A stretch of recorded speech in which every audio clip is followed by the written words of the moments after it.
Welcome, learners. I'm Linus, your lecturer from Quast. We are discussing KPS 100 Principles of Purchasing, lesson number 2, which is titled The Purchasing Function. We are briefly discussing what is the purchasing function, the objectives of the purchasing function, and the specific objectives that the purchasing officers usually undertake. So briefly, if you look at lesson 2, the purchasing function, we learn that purchasing is the first phase of materials management. Materials management is basically that aspect whereby the procurement department makes a decision of how much materials they are supposed to buy, how much they are supposed to keep, because keeping materials comes with its own associated costs, what you call cost of holding goods. Like, for example, there are bills to be paid, security to be paid, maybe insurance premiums to be paid. There's the cost of obsolescence, expiries, and etc. So materials management is actually a concept of understanding how much are we ordering and also how much are we keeping, because how much we are keeping affects the kind of the services that we are giving to our end customers. So purchasing also means the procurement of goods, works, and services from outside agencies. This means most purchasing companies don't produce goods themselves. This is because of various aspects like specialization purposes. Okay, so they may be barely, an organization may just be a distributor. Another company may be a producer. Another company may be a wholesaler. So there's no need of a distributor mostly also becoming a manufacturer. So, but we also have a few companies who are also manufacturers, distributors, wholesalers, and everything. But we find most of the organizations in supply chain, they do specialize. So down there you realize the major objective of the purchasing department is to make the supply of goods, work, services, materials, spare parts, semi-finished goods to be available to the company as and when they are required. And there are some things here we have to mention.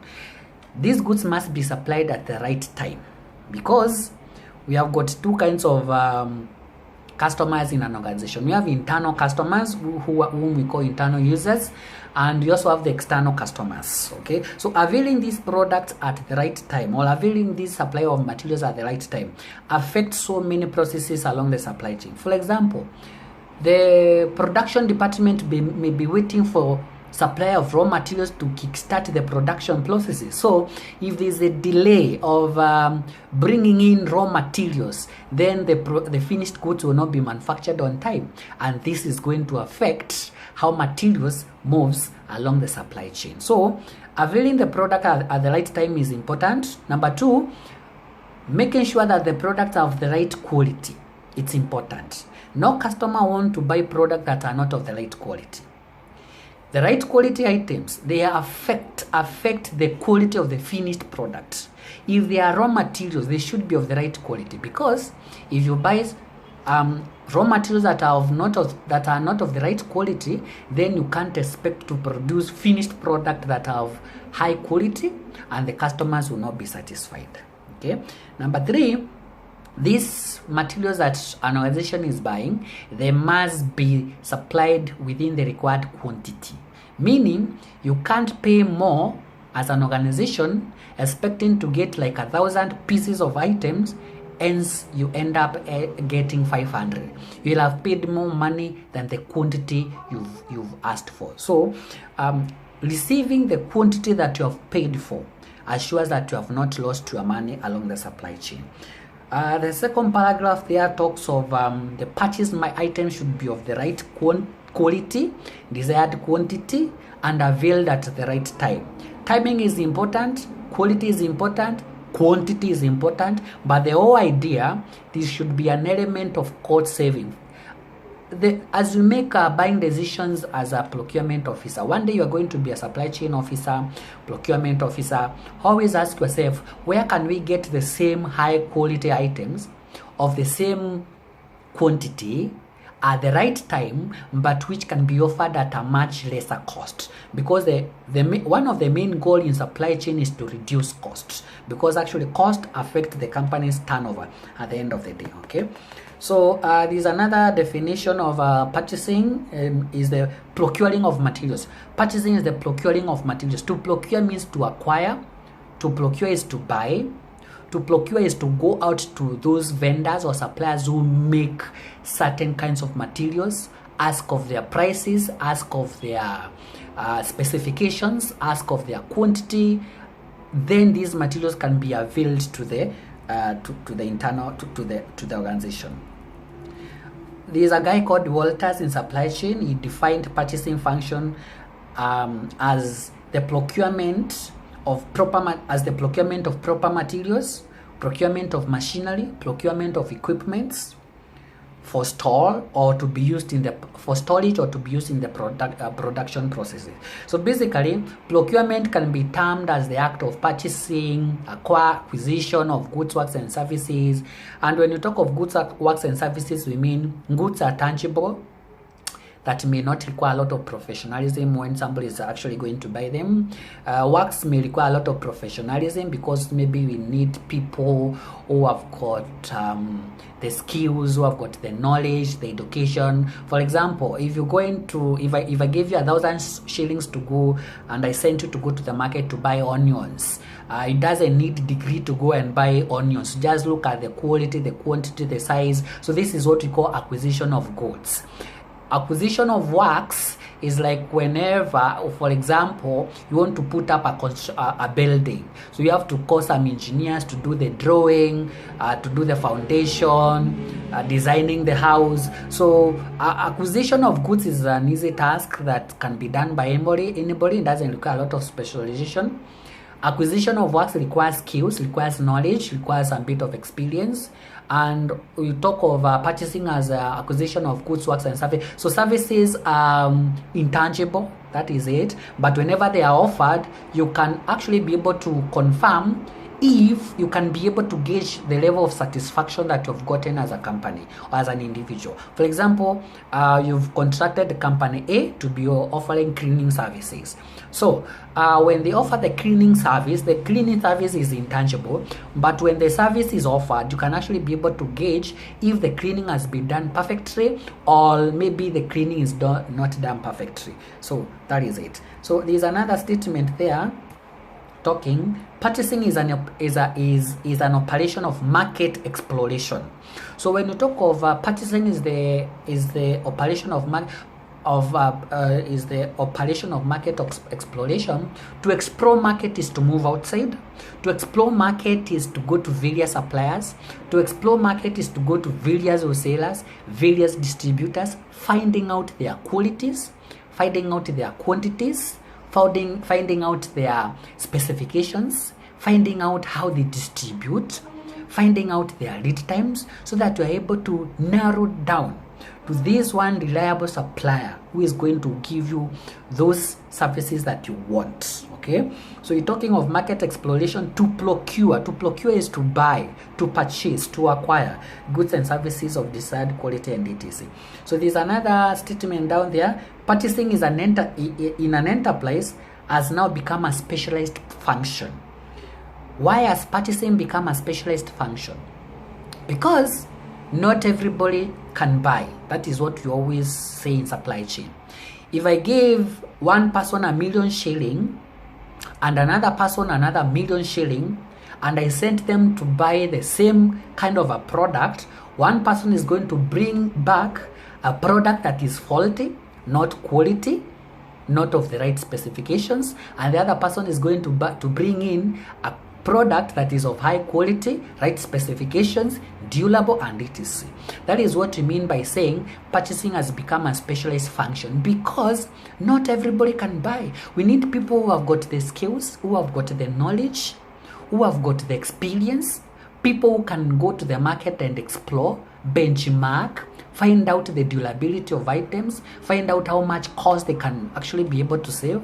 And in this example that we have given of giving two people 1,000,000 shilling, remember you can also give that person the same 1,000,000 shilling, go outside there, bring the same product that is of high quality at 500,000 shilling, and end up saving an extra 500,000 shilling, 500,000. So that is why we are saying purchasing has become a specialized function, meaning we need people who have got skills, learners who have studied, people who have got the experience, who have been employed, and they have got the skills and the know-how in the field. That is why we are saying, and that is why you are in class, and that is why we are doing this. Okay, so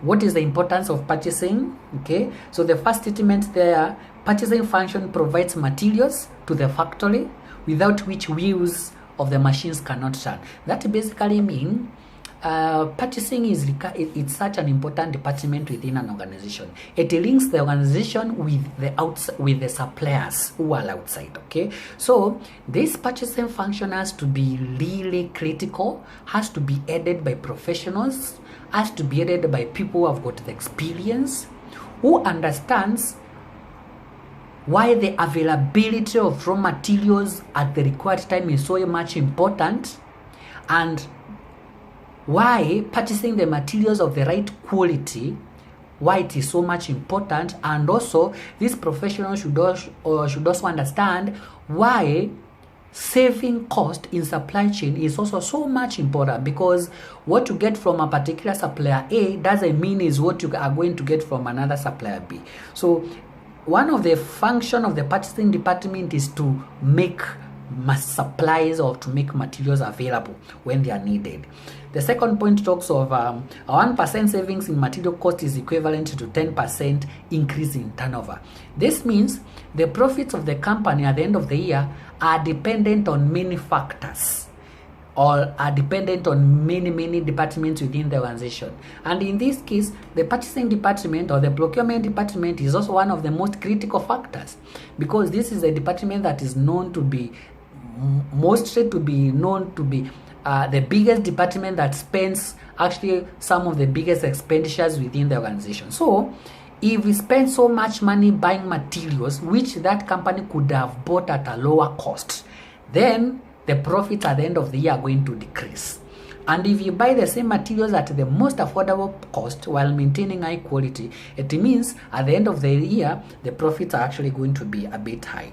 So that statement is talking, the purchasing manager is the custodian of the firm's purse or the finances. Okay, this means assume you are a procurement officer and you have been given a budget of 100 million shillings to spend.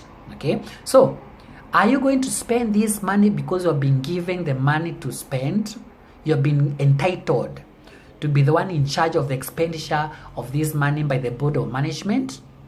Or are you really going to be so much cautious about what you buy, where you buy, when you buy? Because also buying is also affected by seasons. Not every season is good for buying. For example, we always say there are seasons for holidays in every year.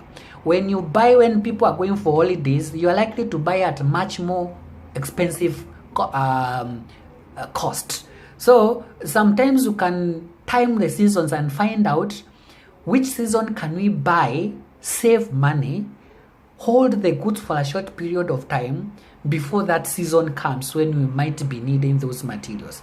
So when you talk of the purchasing manager is the custodian of the organization's purse, we mean purchasing officers or the procurement officers are the ones who are in charge of controlling the expenditure of the company, and they should spend this money wisely by acquiring the items that are of the highest quality, of good quantity, delivered at the right price, but making sure that they save as much money as possible. If a shilling can be saved every day in a year, can equate to so much money. If 1 million can be saved every month, at the end of the year, it's going to be 12 million saved, and that's going to be much more profitable to the company, and etc. So those are some of the importance of purchasing department. Let's look at briefly at the objectives of the purchasing. There's a statement there that reads, the purchasing objective is sometimes understood as the buying materials of the right quality, the right quantity, at the right time, at the right place. There's something we call 5 R's. Right time, right place, right quality, right quantity, and etc. So basically, that's the major objective of the purchasing department: linking the organization with external suppliers.